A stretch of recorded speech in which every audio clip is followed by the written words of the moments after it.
እንደምን አላችሁ። የሚገርም ዜናችን ይቀጥላል። ስለ ኢራን ነው። እንግዲህ ወቅቱ ስለሆነ በዝርዝር ማየት ስላለብን በደንብ እነግራችኋለሁ። ባለፈው ብዙዎቻችሁ ነው አሜሪካ ትመታታለች፣ ሁሉ ሙሉ ሁሉ ዝግጁ ነው ብላችኋል። ለምን እንደማትመታ በዝርዝር ነው ዛሬ የምነግራችሁ። ዝርዝር የመጀመሪያው የበጀት ጉዳይ ከታሪፉም ጋር በተያያዘ ብዙ ነገሮችን ከታሪፍ እንነሳ። ሱፕሪም ኮርት 25% ታሪፍ ተጥሎ የነበረው ስህተት ነው፣ መቀጠል የለብህም፣ እስካሁን የሰበሰብከውን ብር ህገወጥ ነው መልስ ነው ያለው።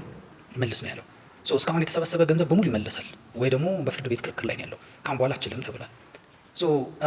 ትራምፕ እስካሁን ሲኮራበት ሲዝናናበት የነበረው በቃ ይሄ የትራምፕ የውጭ ፖሊሲ ትራንዛክሽናል ነው ምናምን የሚባለው በዋናነት በታሪፍ ላይ ነበረ። እሱ በደንብ ነው የተመታው። ዋናው ምን ያህል ይሰበስብ ነበር ነው፣ ወደ 170 እስከ 80 ቢሊዮን ዶላር ይሰበስብ ነበረ። ይህ ገንዘብ ኮንግረስን ጠይቆ ለጦርነት ለተለያየ ነገር ረፍቀዱልኝ ያለ ምናምን ሳይል ማለት ነው መዘዝ አድርጎ ለተለያየ ተግባር የሚጠቀምበት የራሱ በቃ በራሱ መንገድ የፈጠረው ስራ ማስኬጃ ገንዘብ ነበረ። ያ ከት ተደርጓል ማለት ነው። ገባችሁ? አይችልም በእንደዚህ አይነት መንገድ በታክስ የሚሰበሰብ ገንዘብን ለዛ ዓላማ ለጦርነት ለምናምን መዋል አትችልም ተብሏል። አንዱ ምክንያት ነው እየነገርኳቸው። የሱፕሪም ኮርቱ ውሳኔ እጅግ በጣም አደገኛ ውሳኔ ነው። በጣም ጦርነት ለማካሄድ ፍላጎት ካለ መጀመሪያ ኮንግረሱን ጠይቅ፣ አስፈቅድ፣ በጀት አስመድብ ማለት ነው። ይሄ ባለፈው የአሜሪካ ጉዳይ የግለሰብ ሳይሆን የተቋም ጉዳይ ነው ያልኳችሁ ለዚህ ነው። እና አንዳንድ ጊዜ የአሜሪካ እንትኖች ተቋሞቹ ገቨርንመንታል ኢንስቲትዩሽን ብቻ አይደሉም፣ ስቴት ኢንስቲትዩሽኖች ናቸው። ትራምፕ ቢወርድ የሚቀጥሉ፣ ባይደን ቢወርድ የሚቀጥሉ እንደ ሉዓላዊ እንትኖች። አሁን ሲአይኤ ያመጣ ጉዳይ አይደለም። ያው በየጊዜው ተጽዕኖ የሚፈጥሩ የተለያዩ አይነት ሰዎችን ሊቀይሩ ምን ሊሆኑ ይችላሉ እንጂ በተቋም ደረጃ ኒውትራል ሆኖ መስራት አለበት ተብሎ ነው የሚታሰበው። እና እነዚህ ተቋሞች ሀገርን የመጠበቅ በአደጋ ጊዜ ተጠራርተው ውስጥ ለውስጥ ተወያይተው የሚወስዱት የሆነ እርምጃ ሳይኖር አይቀርም ብዬ አስባለሁ። ምክንያቱም ሲአይኤ ራሱ መንግስት ተጽዕኖ እየፈጠረብኝ ነው በሚል ወደ 19 ገጽ የሚሆን እንትን ብሏል፣ ማመልከቻ ተለቋል በቅርቡ ማለት ነው። ያ ማለት ትራምፕን ምን እያለ ነው? እሱ የሚሰጣችሁ ሲአይኤ ያለ ምን አለ ብሎ የሚሰጣችሁን ሪፖርት አታዳምጡ፣ እኛ ተጽዕኖ እየተፈጠረብን ነው ማለት ነው። እንመለሳለን በዛ ጉዳይ ላይ በዝርዝሩ። ሌላው በኢራን ላይ አቅም የለውም ጉልበቱ የለውም ያልኳችሁ የአሜሪካ ዓመታዊ በጀት ማለት ነው 961.6 ቢሊዮን ዶላር ነው። በቃ ይሄ ነው ዓመታዊ በጀት ማለት ለወታደሩ የሚከፈለው ለምን ለተለያዩ ስራ ማስኬጃ፣ በቃ ይሄ የፔንታጎን አጠቃላይ በጀት ነው። ትራምፕ ማንም አላስፈቀድም። በቃ ለ6 ወር ለምናምን ጦርነት ለ6 ወር ነው ለ60 ቀን ነው እንደዚህ ጦርነት ማካሄድ እችላለሁ። ለ60 ቀን መሰለኝ እንደዚህ ጦርነት ማካሄድ እችላለሁ እኔ ምንም ችግር የለም፣ ብር አለኝ፣ ማንንም ኮንግረስንም ማስፈቀድ አያስፈልገኝም፣ ይሄ በአሜሪካ ህልውና ላይ የመጣ ችግር ነው ምናምን ብሎ እንኳን ቢጀምር ይሄ ብር አይበቃም። ገባችሁ? በወር የሚወጣው ከዛ ከ961 ምናምን ቢሊዮን ውስጥ 80.5 ቢሊዮን ዶላር በየወሩ ይወጣል።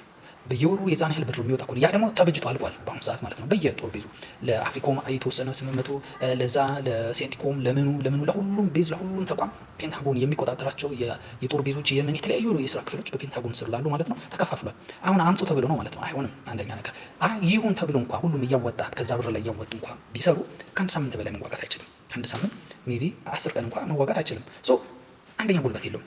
ስለዚህ ያለው አማራጭ አንድና አንድ ሄዶ ኮንግረስን ማስፈቀድ ነው። አይፈቅዱለትም። እስካሁንም አላስፈቀድም። ብር የለውም ማለት ነው። ሌላ ደግሞ የምታዩት መሰላችሁ የአሜሪካ ፈርስት እና የኢቫንጀሊካልስ ይሄ ጽዮናውያን የሚባሉት መካከል ያለው ውጊያ ነው። ጽዮናውያኑ የሚሉት እስራኤል እንደፈለገች ኢራን አይደለች ሳውዲ አረቢያ ግብፅን ሁሉ መቆጣጠር መግዛት አለባት ብለው ነው የሚያምኑት። እነዚህ የሪፐብሊካን ደጋፊዎች ናቸው። አሜሪካ ፈርስት የሚባሉት ደግሞ ኖ አሜሪካ ለአሜሪካ ናት መቆም ያለባት፣ የእስራኤል ጉዳይ አይደለም፣ የኛ ጉዳይ አይደለም፣ እሱ ሰከንዳሪ ነው። ከፈለግን ለስትራቴጂ ታስፈልገናለች ብለን ካሰብን ልንደግፈት እንችላለን እንጂ አያገባንም የሚሉ አሁን በእነሱ መካከል ያለው ጦርነት በከፍተኛ ጦርነት ስላችሁ አለመግባባት በከፍተኛ ደረጃ ጦዟል። በከፍተኛ ሚዲያ ላይ መከታተል ትችላላችሁ ማለት ነው። ስለዚህ አሁን ትራምፕ ሁለት አማራጭ አለው። ኢራን በኒውክሌር ዙሪያ ያደራድራለሁ፣ 6 ቢሊዮን ዶላሩን ከኳታር ያለው ልቀቅልኝ፣ ፈርስት ስታርተር ሆነ፣ ከዛ በኋላ 200 ኪሎ ግራሙን ዳይሉት ይደረጋል በምፈልገው መንገድ እንዲህ እያለች ተቀጠለ። ይህ የአሜሪካ ኢንተረስት ነው። አሜሪካ ይዘው በነበረው አቋም ላይ የመጣው የማነው? የእስራኤል አቋም ነው። ምን የሚል አንደኛ ዜሮ ኢንሪችመንት የሚል ማለት ነው። ዜሮ መሆን አለበት የኒውክሌር ማበልጸግ ስራዋ። ሁለተኛ ደግሞ የአመራር የአገዛዝ ለውጥ ያስፈልጋል። ስለዚህ አያቶላው መገደል አለባቸው። ይሄ የእስራኤል ፎርሙላ ነው። አሜሪካ አሁን ታደርጓለች ወይ? አያቶላውን አሊ ካሜኒን ትገላለች ወይ? በቃ መግደል ትንሽ ስትራይክ ላድርግ የሆነ በቃ ትንሽ ማስታገሻ ለአንድ ለ3 ቀን ብላ ብትጀምር ኢራን ዝም ብላ ታያለች ወይ? ሁለተኛ ደግሞ ዜሮ ኢንሪችመንት የሚባለው ኢትዮጵያ እንኳ የራሷ ኒውክሌር ለማበልጸግ ፕሮግራም ይዛለች፣ እየተንቀሳቀሰች። ኢራን ብቻ ለምን ገባችሁ? የማንኛውም ሉዓላዊ ሀገር መብት ነው ለሀብት ማለት ለተለያዩ የጤና ጉዳይ የምን ጉዳይ በሚመለከት ነው እያበለጸገች ያለችው እንጂ ለጦር መሳሪያነት አይደለም ብላ በእንደዚህ አይነት መንገድ እንደራደር ነው ያለችው። እስራኤል ግን አይደለም። አሁን ይህ ሰውዬ ትራምፕ የሚባል ሰው የአሜሪካንን ኢንተረስት የኢራንን ሉዓላዊነት ጠብቆ ይተገብራል ማለት የአሜሪካ ፈርስት ኢንተረስትን ይጠብቃል ወይንስ የአሜሪካ ፈርስትን አጀንዳ ተከትሎ በቃ ተደራድረን ለልማት ብቻ ተጠቀሚ ከዛ ውጭ ለጦር መሳሪያ መጠቀም አይቻልም የሚል አይነት አቋም ይዞ ይነሳል? ወይንስ ኖ አሊ ካሜኒን እገላለሁ ዩራኒየም ዜሮ መግባት አለበት ብሎ እስራኤልን ፎርሙላ ያስፈጽማል ነው። ይሄ በኋላ ደግሞ በሌላው መለሳለሁ።